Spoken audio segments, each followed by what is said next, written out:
people in Russia have been using it to support the invasion of Ukraine. Germany's Ministry of Interior saying individuals who display the letter Z in Germany to symbolize support for Russia's war in Ukraine could be prosecuted. A spokesperson telling reporters, quote, the letter Z as such is of course not forbidden, but its use may in individual cases constitute an endorsement of the Russian war of aggression, end quote.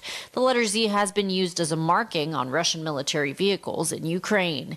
Inez Delaquatera, ABC News, at the Foreign Desk. And a woman in Chicago is up to her ears in shoes, and now she knows why. The woman says shoes of all kinds have been showing up at her home since last summer, shoes that she never ordered. And it's taken until now to figure out that they were all Amazon returns that were supposed to be sent to China. There was a mix-up with the address, and instead they were dumped at her front door. This is ABC News. There's something for everyone on Discovery Plus. The streaming home of ghostly freakouts, muscle car spinouts, and 90-day makeouts. I'm really in love with her. Start your free trial today for exclusive originals and a huge collection of favorites. Whoa! Then dive into nature docs, geek out with the family, and get your grub on. I could eat this every day. The streaming home of true crime, paranormal, food, home, nature, romance, plus so much more. Discovery Plus. Start your free trial. Terms apply. I'm Sherry Preston, ABC News.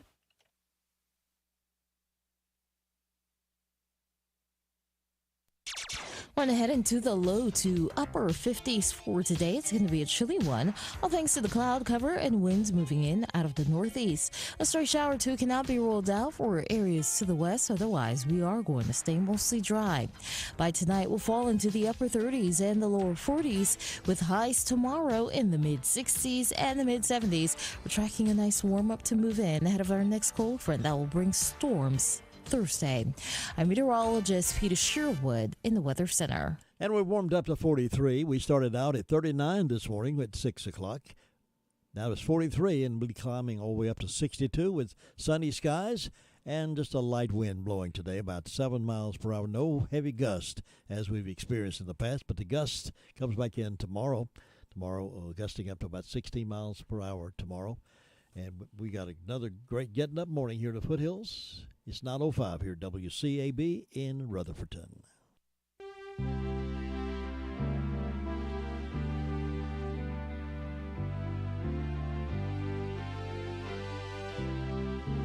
It's time now for My Great America with Jim and Butch, a conversation about positive things about this great country. And now here are Jim and Butch.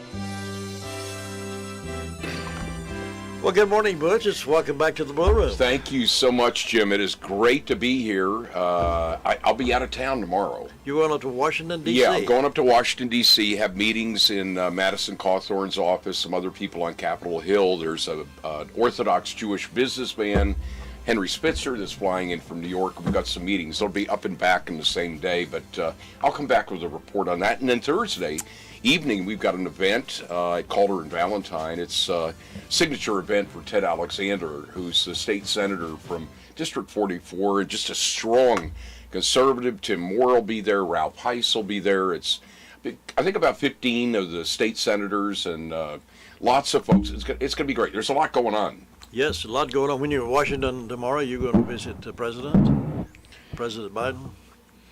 Okay, Jim, this is My Great America with Jim and Butch. We stay positive and upbeat and encouraging. Okay. All right.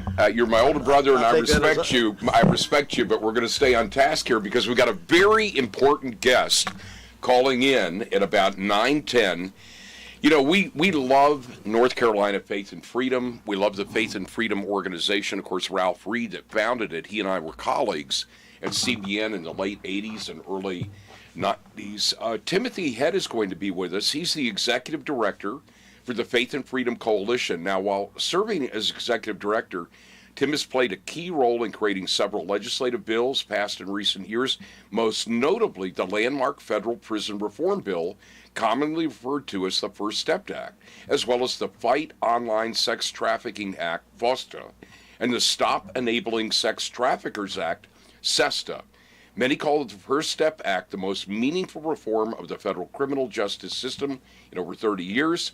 Tim also serves on the board of the directors for the Council on Criminal Justice. Now, just real quickly, in 2021, Tim was awarded by his alma mater, Baylor University, the Pro Texana Medal of Service.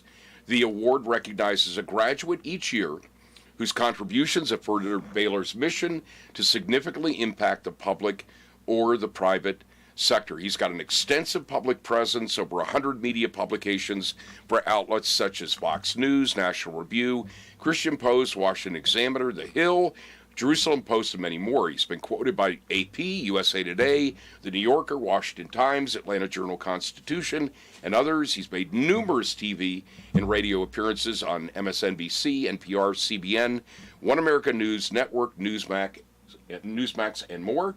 And he'll be on WCAB in just a minute or two. I'm sure that'll be the highlight of his career, being right here. Well, you know what? I've had people say, Jim, this is not hyperbolic or exaggerated. Hal Weatherman is one of them, the district staff director for Madison Cawthorn. He has told me he loves, and other people have said this, just the ambiance and the ethos of WCAB. And for those wondering what those two words mean, it just means the flavor, the personality, the history. Yeah. It's a warm and inviting place. Well, we try to keep it that way because there's nothing like being right here amongst a blue room rather than sitting behind a console and just shooting things out from a computer. We like to be live, and we like to be able to interact with people, and I think that's one of the things that's helped make us what we are. Right, and I just want to go ahead and say this. If you know any of the people that Jim mentioned earlier that are running for office that have not responded to the very gracious overture on Jim's part here at WCAB to come on and share your story, I'm not going to say shame on you, but you need to get on board with that. So if any of those people that he mentioned, tell them, call Jim, get booked, so you can tell your story. This election needs not conjecture, speculation, rumor, attacks, or innuendo. It needs truth. How do we hear truth and know truth? Truth sets us free when people communicate that. So if you're a candidate, make sure you come on board here with that invitation from Jim. I believe we just had a call. Tim Head's on the phone with us now, I believe. Butch, good morning, Tim. How are you doing today, sir? Hi, Tim. Hello, Tim. Good morning, Tim. How are you doing today? Maybe get him on this side. Good morning, Tim. How are you doing today? I'm great. How are you this morning? Doing great. We're glad to have you on My Great America with Jim and Butch. And Butch is right here by my side, and he'll be talking to you a little bit, and we'll find out a little bit more about what's going on. That sounds great. Tim, it's always good to have you. And, the thing that I really appreciate so much, and I share this with people often, Faith and Freedom is a boots-on-the-ground, grassroots, suit-up and show-up to deal with the various crises that we have as a nation organization. And later in the program, we want to make sure that you give a clarion call to people about how they can also be involved. So we're going to jump right in and set the volleyball up for you to spike. What's wrong with the direction of the country right now? And describe what the consequences are if we don't turn things around. That's right. We can certainly talk all through that. That's perfect. Well, jump in. The canvas is there. Paint for us the picture of how dire things are with the direction that we're going and why people ought to care. So give us from your expert vantage point what you see and then make it relevant to North Carolina. We're listening. Well, this. I think what we're seeing right now is, we talk a lot about elections having consequences, and we saw that in 2020. What I think a lot of people don't fully kind of grasp or appreciate is at this point, that not your grandfather's. Democrat Party. Okay. Right. So what we're looking at here in the year 2021, and now as we move into 2022, is not the same kind of Labor Party kind of approach to fiscal matters of the Democrat Party of the 1950s, 60s, 70s.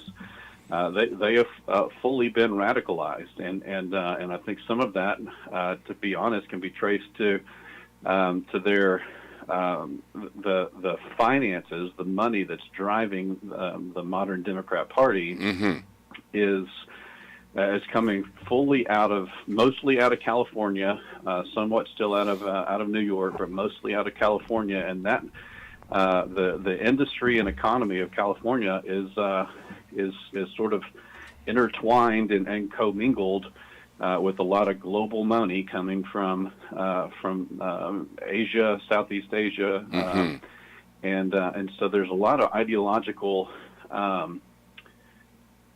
It's an ideological mishmash that not only is kind of classic liberalism back to 100 years ago, but plus the kind of labor movement of the 20s, 30s, and 40s, but now commingled with a very dangerous, I would say, portion of communist thought. Okay, so we see the methods or the tactics of the labor movement, the kind of academic or intellectual exercise of classic liberalism with the power politics of communism, of the actual governance structure of a heavy-handed regime. And so what we're seeing today, people kind of look at either they looked at Barack Obama, when he was in the White House, or Joe Biden today, and say, gosh, Barack and Joe certainly do have strong opinions.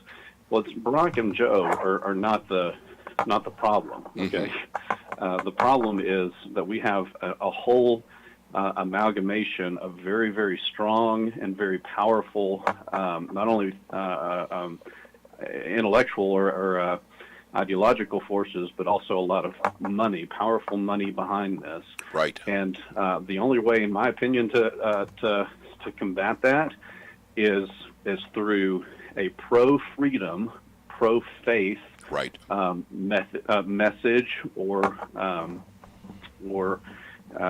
of platform, paired with you just alluded to it earlier, to that boots on the ground approach that we have at Faith and Freedom Coalition and a handful of other organizations, because the kind of classic or legacy media is now systematically choking out any point of view that differs from theirs, again because of their commingling with business entities across the world. We're not just going to be able to kind of run TV ads and win political races.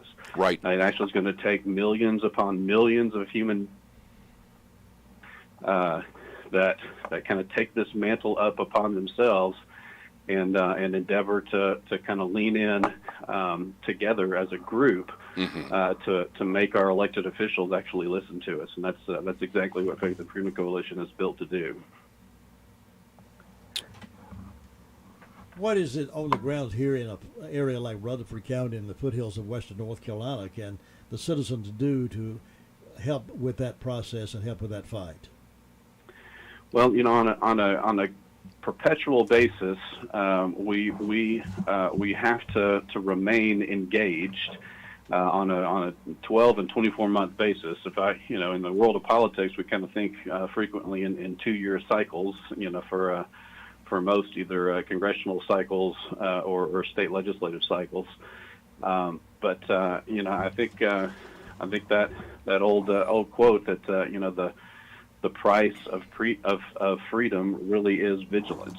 And so I one of the reasons why I so appreciate outlets like yours who keep these issues in this conversation before all of us.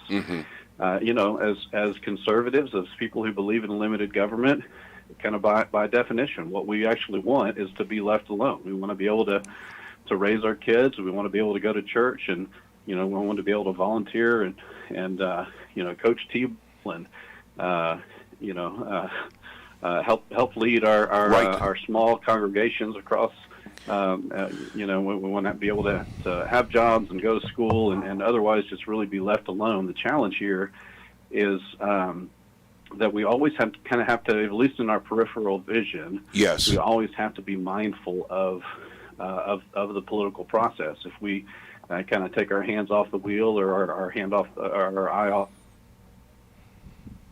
how a lot of these kind of professional political operatives who are working day and night, 6 days a week, 24 months out of every 2-year cycle. That's how those people kind of creep in. So we love outlets like yours who not only believe the same kind of worldview and political perspective that we have, but we also we believe it's critical for us to have an informed electorate. And then, especially in those last 100 days, is especially when we at Faith and Freedom kind of kick in. That's when we need people to be most engaged. This year is no different. Starting in mid-August, basically, we at Faith and Freedom Coalition are going to have an army of people across the country, including in North Carolina and especially in western North Carolina. We're going to have people boots on the ground, knocking on doors, making phone calls, engaging our churches to make sure that voters know that there is an election for sure, and B, where all the candidates fall on the most important issues. And so we look forward to being fully engaged, in 2020 for Faith and Freedom Coalition. Good. We had almost 2,000 volunteers knock on almost 6 million doors. We will surpass 7 million doors this year. Amazing. With probably 500,000 of those being in North Carolina alone. Jim Bishop here again. Are you finding more and more delegation, the congressmen and senators going to Washington? Are you finding more and more of them receptive to your ideas, or is it pretty lackadaisical still? Or what are you finding in terms of their attitude? Yeah, good question. So just this was in December, so about 10 or 12 days before Christmas, we handed out what we refer to as our Friend of the Family Award, which is we kind of do a scorecard ranking system for votes for members of Congress, the House and the Senate. And excuse me. We were pleased. So of the at the moment 212 members of the House and exactly 50 members of the Senate. We had 200, exactly 200 on the button, members of the House or the Senate that received our Friend of the Family Award, which is based on votes related to life, to traditional family, to kind of limited government, to supporting international allies like Israel. Issues related to education, issues related to immigration, issues related to human trafficking. So there are about 8 or 9 different subject matters that we build our scorecard around. Okay. And if people get a 90 or above, we give them that Friend of the Family Award. So for 200 out of roughly 260 Republicans at the moment, we actually think that's quite strong. But we rest until at least all of the Republican Party is a pro-faith, pro-family, pro-life majority in the House and the Senate. Tim, let me ask you this. One of the things we really appreciate so much about your leadership is it's been informed by a lot of different things. Your background educationally, you were a missionary, you have a strong existential experience with faith, and a personal relationship with Jesus.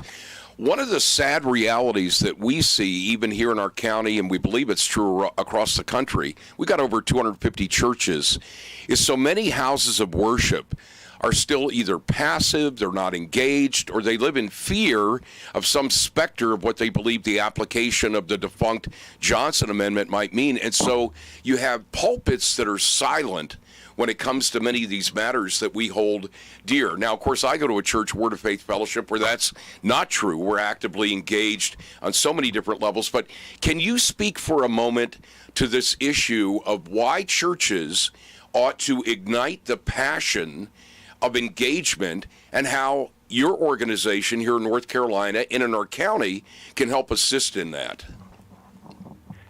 So, I think that you hit the nail on the head here. So, one of the, let me talk, briefly on kind of the practical, almost administrative side. So, one of the interesting pieces that you really kind of think about it is a lot of Christians, really most Christians, practice the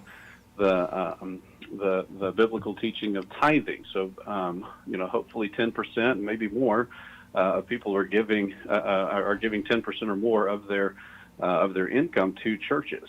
Well, on the political left, first of all, there's no teaching like that, and second of all, there's no house of worship to give to. So most of those people on the left who are really, really driven and kind of inspired toward change are actually giving toward nonprofit advocacy organizations, political giving. Either they're giving to candidates or advocacy organizations, and so that's millions, literally hundreds of millions of dollars being piped by the left. Mm-hmm. They're not literally religious donors, but they're ideologically very driven. Meanwhile, on the right, the closely held beliefs are actually giving to churches, and then those churches, really probably 95 times out of 100, step back and say, yeah, we don't really do politics. So we actually have a real kind of built-in disadvantage that it really should be an advantage. Right. Now, you mentioned the Johnson Amendment, which, unfortunately, this is kind of one of those situations where a little bit of knowledge can be a very dangerous thing.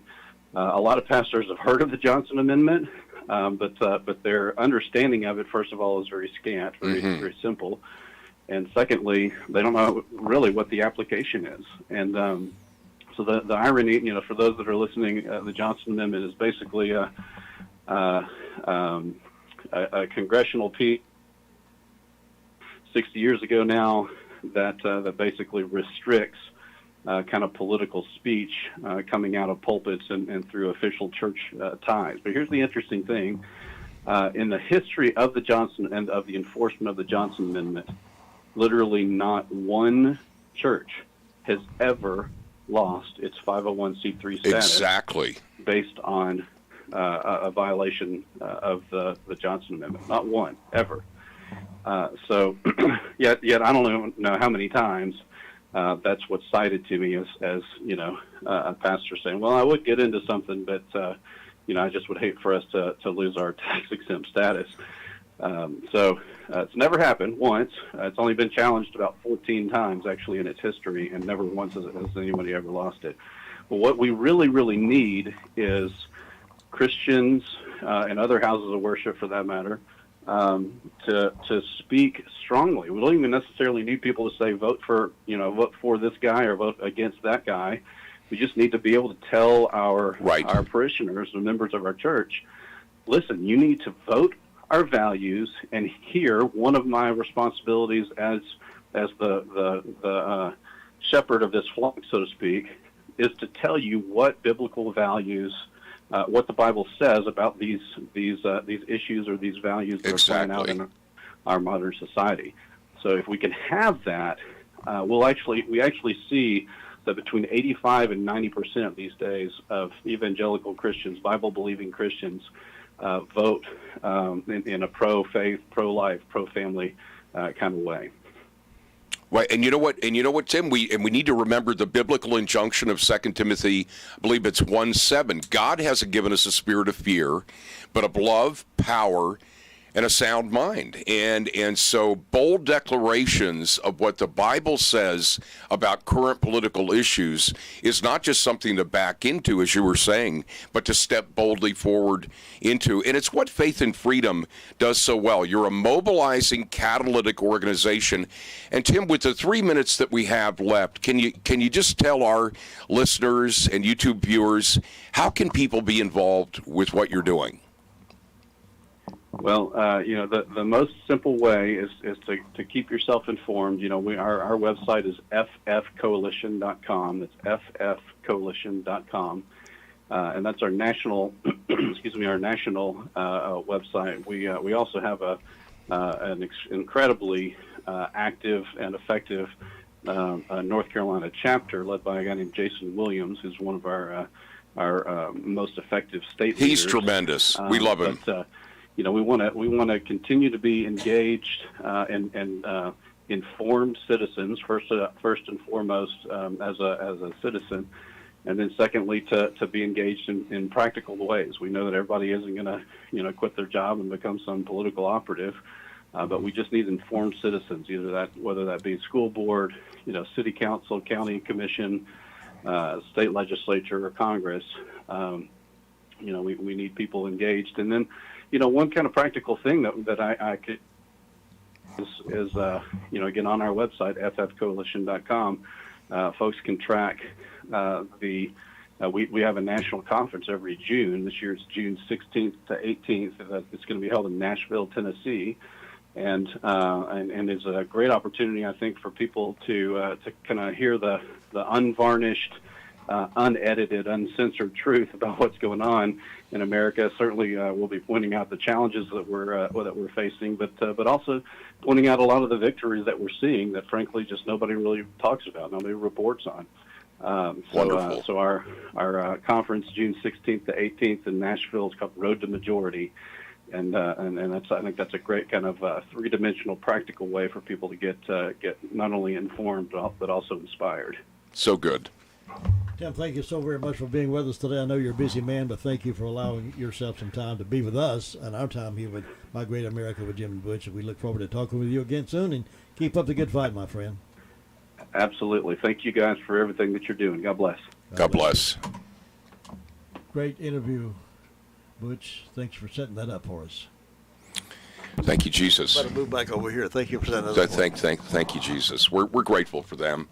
They're such strong partners, and we love the work that they do, and we want to do our part. Start simply, but simply start. God bless America. God bless America.